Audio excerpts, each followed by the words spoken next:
सहारनपुर में थाना देवबंद व थाना गागलहिरी की संयुक्त पुलिस टीम द्वारा सरकारी नौकरी के नाम पर धोखाधड़ी से पैसा हड़पने वाले अंतर्राज्यीय गैंग का पर्दाफाश करते हुए 4 शातिर जालसाजों विशाल पुत्र राजकुमार, दीपक श्रीवास्तव पुत्र जगदीश शरण, तुषार उपाध्याय पुत्र सुबोध कुमार व सलाउद्दीन पुत्र मंगलुद्दीन को गिरफ्तार किया है, जिनके कब्जे 50,000 रुपए नकद, 1 अदद लैपटॉप, 1 अदद लेदर बैग, 6 अदद मोबाइल, 2 अदद ATM कार्ड, 7 फर्जी नियुक्ति पत्र सरकारी विभागों के, भारतीय रेलवे बोर्ड में भर्ती का 8 फर्जी आवेदन फार्म, 1 अदद आधार कार्ड छाया प्रति, 1 हाई स्कूल की मार्कशीट की छाया प्रति व इंटरमीडिएट की मार्कशीट की छाया प्रति भी बरामद की है। थाना गागलहेडी और थाना देवबंद दोनों की संयुक्त टीम ने एक इंटरस्टेट गैंग चल रहा था, जिसमें सरकारी नौकरी लगाने के एवज में जो अभ्यर्थी हैं उनसे लाखों के रुपए ले लिए जाते थे। और इस गैंग की स्पेशलिटी ये थी और इतना शातिर गैंग था ये कि इसकी लाइसेंस जो थी वो चाहे हॉस्पिटल, दिल्ली के हॉस्पिटल हों या जो इनकम टैक्स और जो FCI जैसे संस्थान हैं इनके ट्रेनिंग सेंटर हों, उसमें इनकी लाइसेंस थी। वहाँ पे ये बाकायदा मेडिकल के लिए अभ्यर्थी को भेजा करते थे, उनसे फॉर्म भरवाया करते थे और इनकी ट्रेनिंग कराया करते थे। ऐसे 20 से 25 अभ्यर्थी हैं जिनके कुछ 50-60 लाख रुपए इन्होंने अपने अकाउंट में मंगाए थे और इसका भी अनावरण किया गया है। इसमें जो मास्टरमाइंड है वो बिहार पटना का है जो बताया जा रहा है और उस पर हमारी टीम काम कर रही है और मेरा मानना है बहुत जल्दी पकड़ लिया जाएगा। इसमें मेन जो 4 अभियुक्त आज हमारे पकड़े गए हैं जिसको कोर्ट में पेश किया जा रहा है, उसमें से मेन इसमें विशाल है। विशाल नोएडा का रहने वाला है। यह पहले प्राइवेट नौकरी लगवाने का काम करवाता था, लेकिन जब इसने देखा कि ज़्यादा पैसा सरकारी नौकरी लगाने में है तो ये ठगिया काम उसमें करने लग गया। इसके बाद इससे जुड़ने वाले तुषार उपाध्याय जो मुजफ्फरनगर खतौली का रहने वाला है, एक इसमें दीपक श्रीवास्तव जो मुजफ्फरनगर का रहने वाला है और चौथा सलाउद्दीन जो हापुड़ का रहने वाला है। इन लोगों के अलग अलग काम थे, इन्होंने बांट रखे थे।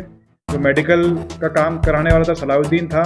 तुषार जो था वो मुजफ्फरनगर से कैंडिडेट लेके आता था जो विशाल को देता था। विशाल आगे एक सुजीत नामक हमारा व्यक्ति है, सुजीत उसका असली आइडेंटिटी अभी डिस्क्लोज नहीं हुई है, लेकिन वो पटना बिहार का रहने वाला है और वही इस पूरे ग्रुप का सरगना बताया जा रहा है। सहारनपुर में SSP विपिन तादा के आदेश के बाद सिटी मजिस्ट्रेट और SP सिटी के निर्देशन में टीम का किया गया गठन। अवैध रूप से चाइनीज मांझा बेचने वालों के खिलाफ की गई कार्रवाई। करीब 40 लोगों को किया गया गिरफ्तार। आपको बता दें कल चाइनीज मांझे से एक व्यक्ति की गर्दन काटने से मौत हो गई थी। वहीं काफी लोग चाइनीज मजे से घायल भी हो गए थे, जिसके बाद पुलिस ने चाइनीज मांझा बेचने वाले व चाइनीज मांझा खरीद कर पतंग उड़ाने वाले लोगों के खिलाफ अभियान चलाया था, जिसके अंतर्गत सहारनपुर के विभिन्न थाना क्षेत्र में से पुलिस ने कार्रवाई करते हुए करीब 40 लोगों को गिरफ्तार किया है। कल बसंत पंचमी से पहले कुछ 5 मुकदमे अलग अलग शहर के थानों में लिखे गए थे, जिसमें से 10 किलो से ज़्यादा जो मांझा है, प्रतिबंधित चाइनीज मांझा है, वो रिकवरी की गई थी और इनके दुकानदारों को जेल भेजा गया था। कल की जो बहुत अनफॉर्चुनेट घटना हुई है उसके बाद से काफ़ी शहर के थानों ने जो चाइनीज़ मांझे से पतंग उड़ा भी रहे थे और जो चाइनीज़ मांझा बेच रहे थे, दोनों पे सेपरेटली कार्रवाई करी है। जो पतंग उड़ा रहे थे उनकी बाकायदा 151 में गिरफ्तारी हुई है, उनको मजिस्ट्रेट के सामने पेश किया गया था। ऐसे कुछ 35 से 40 लोग हैं जिनको अलग अलग थानों से 151 में चालान करके उनको जेल भेजा गया है। इसी तरह से 6 जो चाइनीज़ मांझे के विक्रेता हैं उन पर कार्रवाई हुई है। इसमें से 2 की अगेंस्ट कार्रवाई कुतुबशहर में हुई है, 3 के अगेंस्ट कार्रवाई इसमें मंडी थाने में हुई है और एक कोतवाली देहात में हुई है। इनके पास से भी करीब 12 किलो जो चाइनीज़ मांझा, प्रतिबंधित मांझा, वो मिला। जी हाँ, ऑब्वियसली इनसे यही पूछा जा रहा है कि कहाँ से लेके आए थे और जो चाइनीज़ मांझे से पतंग उड़ा रहे हैं उन पे हमें मुकदमे लिखने का हमारा पर्पस नहीं है। हमारा पर्पस तो ये है कि जो ये होलसेल में या बड़ी मात्रा में जो बेच रहे हैं और जो लोगों के जीवन का खिलवाड़ कर रहे हैं उन पे कड़ी से कड़ी कार्रवाई।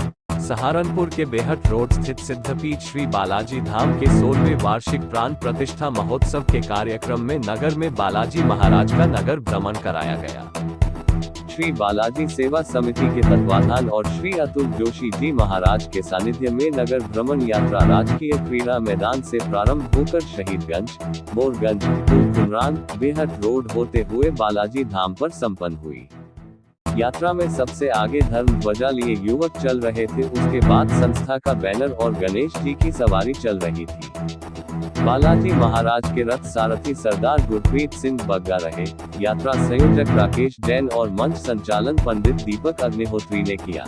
बालाजी धाम से शोभा यात्रा का आयोजन किया जा रहा है, क्योंकि हर वर्ष की भांति जो है पहले शोभा यात्रा निकलती है, फिर वहाँ पर 5-6 दिन का जो है वहाँ कार्यक्रम रहता है। तो आज बालाजी धाम की यात्रा जो है मोरगंज होते हुए उधर से भगत सिंह चौक से होते हुए और जो है बालाजी धाम पर समाप्त होगी। और आज मुझे बालाजी धाम पे सारथी बनने का सौभाग्य प्राप्त हुआ है। उसके लिए मैं अतुल जोशी जी महाराज और सहारनपुर की समस्त जो है संगत जी का धन्यवाद करता हूँ। सहारनपुर में जामियातुत तैयबात हबीबगंज में भारत सरकार का प्रोग्राम बेटी बचाओ बेटी पढ़ाओ के तहत एक सेमिनार का आयोजन हुआ, जिसकी अध्यक्षता जामियातुत तैयबात के नाजिम मौलाना मोहम्मद याकूब बुलंद शहरी ने की। सेमिनार में पसमानदा मुस्लिम समाज उत्थान समिति संघ के मुख्य संरक्षक चौधरी इरफान अहमद ने मुख्य अतिथि के तौर पर शिरकत की। उन्होंने बेटियों की तालीम पर रोशनी डालते हुए कहा कि लड़कियों को अच्छी तालीम दी जाए। अगर लड़कियां शिक्षित होंगी तो वह समाज में इज्जत की जिंदगी गुजार सकती हैं और समाज को तालीम की रोशनी उज्जवल कर सकती है। उन्होंने बेटियों को उच्च शिक्षा दिलाने और उनकी अच्छी तरबियत करने के साथ उन्हें अच्छा इंसान बनाने पर जोर दिया। प्रिंसिपल उन्होंने एक बेटी बचाओ एक बेटी पढ़ाओ का जो हमारी एक तहरीक पूरे मुल्क में चल रही वो उन्होंने आज एक प्रोग्राम रखा था। और एक हमारी जो संस्था है पसमानदा मुस्लिम समाज उत्थान समिति संघ रजिस्टर्ड, जो पूरे देश में जो है बहुत जागरूकता के लोगों को अवेयर करने के लिए जो है प्रोग्राम हर जगह एजुकेशन की तरफ कैसे रागी हो, हम किस तरीके से जो है अपना व्यापार कर सकें। जब तक हम पढ़े नहीं होंगे लिखे नहीं होंगे तो कोई भी जीएसटी का बिल भी नहीं बना सकते, क्योंकि हमारे बहुत सारे साथी जो है हमारे मित्र जो है वो व्यापार मंडल के भी यहाँ पर मौजूद है। कि किसी भी काम के लिए अगर डेवलप अगर आपको होना है तो जब तक आपके पास तालीम नहीं होगी तो आप जो है तरक्की आपकी मुमकिन नहीं है। वो एक उन्वान था, वो एक विषय था बेटी बचाओ बेटी पढ़ाओ का। उसमें हमने अपने मौलाना साहब को जो है उत्तर प्रदेश का जो उलमा प्रकोष्ठ पसमानदा मुस्लिम समाज उत्थान समिति संघ रजिस्टर्ड था आज उनको प्रभारी बनाया है। अब इनके जितने भी पसमानदा मुस्लिम के और संस्थाओं के साथ मिलकर उसमें जागरूकता के प्रोग्राम को आगे बढ़ाएंगे और इशू उसमें वही होगा तालीम तंजीम और तिजारत किस तरीके से हम कर सकते हैं उसकी मोटिवेशन का ही प्रोग्राम करें।